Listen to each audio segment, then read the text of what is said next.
Hola de nuevo, a continuación abordaremos la época del Renacimiento en Europa y veremos de qué manera se abordó el arte en América con la llegada y conquista española a este continente. Así que comencemos.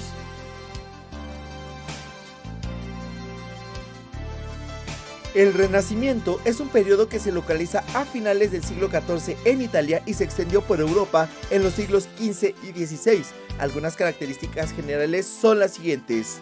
Se enfocaron en la dignidad y potencial del individuo, por lo que promovieron el estudio de los autores grecolatinos, valoraron la experiencia humana y la racionalidad. Se introdujo la perspectiva lineal para crear profundidad. Igualmente, las obras trataron de apegarse a la realidad, lo cual creó una revolución en la representación visual. Hubo una observación detallada de la naturaleza y del cuerpo humano, por lo que buscaron precisión de las formas corporales al plasmarlas en distintas obras de arte. Aunque el tema religioso siguió presente, hubo un aumento en el interés de temas que no tuvieron que ver con la religión, tales como los retratos, los mitos y las escenas de la vida cotidiana. Ahora, vayamos con algunos ejemplos artísticos y veamos de qué manera estas generalidades se aplicaron particularmente en cada disciplina. La pintura resaltó por un renovado interés en la anatomía humana, la perspectiva, el uso de la luz y sombra para crear profundidad y añadir realismo a las obras.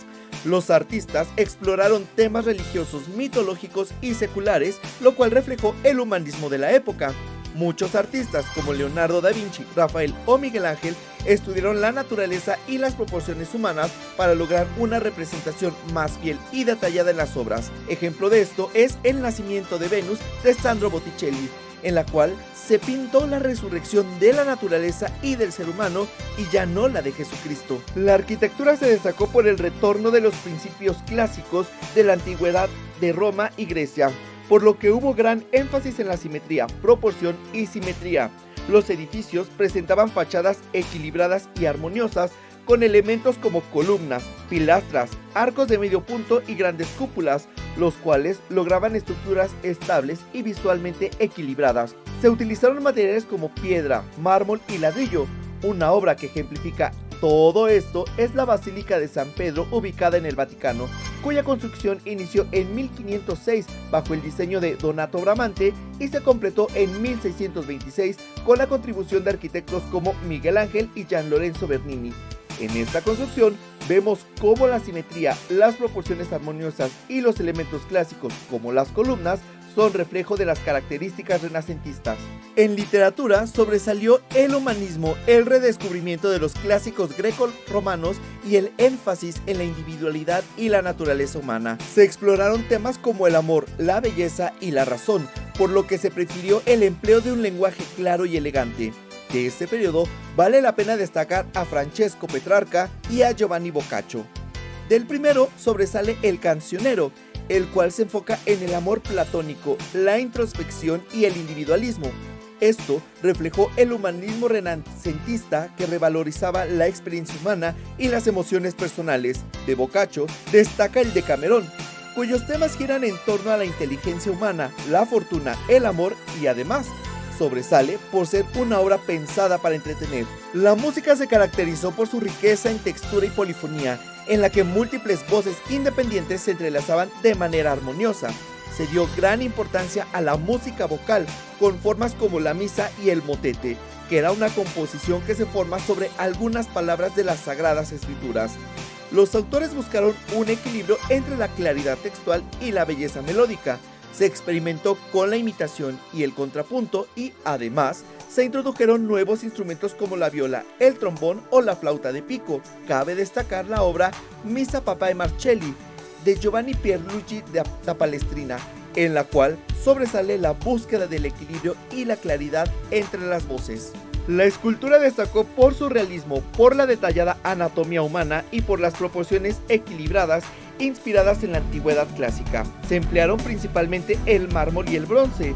Además, se utilizaron técnicas como el modelado en arcilla y cera, el vacío de bronce y el talla directo en mármol. Una obra que ejemplifica esto es el David de Miguel Ángel, que representa al héroe bíblico con una anatomía detallada y una expresión de serena confianza que simboliza la belleza ideal y el potencial humano. De esta manera, se ve la reverencia por la antigüedad clásica, el humanismo y la excelencia técnica que marcó un hito en la historia del arte por su perfección y monumentalidad.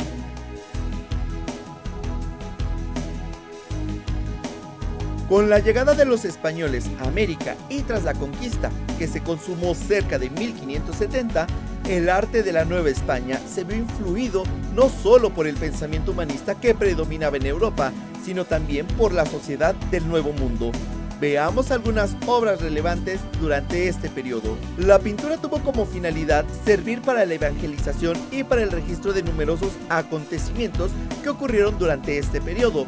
Se fusionaron las ideas renacentistas con las del mundo prehispánico, se emplearon técnicas al temple sobre tabla y murales que sirvieron para instruir a los nativos sobre la fe cristiana. Un ejemplo de una obra que trata de registrar lo que sucedió en esta época es el Códice Florentino, manuscrito final y completo de la historia general de Fray Bernardino de Sahagún en colaboración con informantes y asistentes indígenas. El códice contiene muchas imágenes que están europeizadas. La inclusión de motivos indígenas sugiere que los dibujos del códice fueron hechos por artistas indígenas. Esta obra es importante ya que es un compendio enciclopédico que aborda la religión, historia, cultura y lengua náhuatl. Las primeras construcciones de esta época destacaron por la sencillez de sus contornos y por la impresión de parecer fortalezas para el espectador. Predominaron las iglesias y los conventos, pues fungían como apoyo principal para la evangelización de los territorios. Un ejemplo de esto es el templo y ex convento de San Juan Bautista en Yecapixtla, que se ubica en el estado de Morelos, en México. Su construcción se realizó de 1535 a 1541. Esta obra está integrada por el convento, la iglesia, el atrio y 4 capillas fosas, las cuales son edificios cuadrangulares abovedados ubicados en los extremos del atrio y tenían la finalidad de albergar figuras religiosas. Antes de la llegada de los españoles, los pueblos indígenas tenían una rica tradición musical.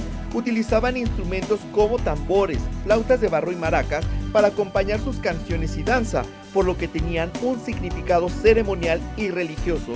Con la llegada de los españoles, se introdujeron nuevos instrumentos como la guitarra, el arpa y el violín. Estos nuevos instrumentos se mezclaron con la música indígena existente, lo que dio lugar a una nueva tradición musical. Un ejemplo de esta música lo podemos encontrar en el álbum Tehuantin, Música en tiempos de Moctezuma y Cortés de Antonio Barberena. Este trabajo del 2021 reúne piezas que datan del último tercio del siglo XV hasta la primera mitad del siglo XVI. Todas estas obras reflejan la mezcla de la música renacentista europea con la música africana que llegó a través de los esclavos y la huella de la música indígena. En la primera literatura que se dio tras la conquista, podemos distinguir dos necesidades. Una era la de registrar los acontecimientos ocurridos durante las batallas contra los pueblos indígenas. Esto incluía también informar sobre las costumbres y tradiciones de los pueblos conquistados. Ejemplo de esto son las cartas de relación de Hernán Cortés, las cuales fueron enviadas al rey Carlos V de España para ofrecer una visión de primera mano de sus expediciones y encuentros con los pueblos indígenas. Una segunda necesidad estuvo relacionada con la evangelización. Para ello, recurrieron a la representación de numerosas obras de teatro, pues se dieron cuenta de que la sociedad indígena contaba con una gran tradición dramática. La primera obra de este tipo la escribieron los franciscanos entre 1532 y 1535, la cual se intituló Diálogos entre la Virgen María y San Gabriel. En esta se representaba de qué manera él le había dado el mensaje a María de que sería la madre del Hijo de Dios.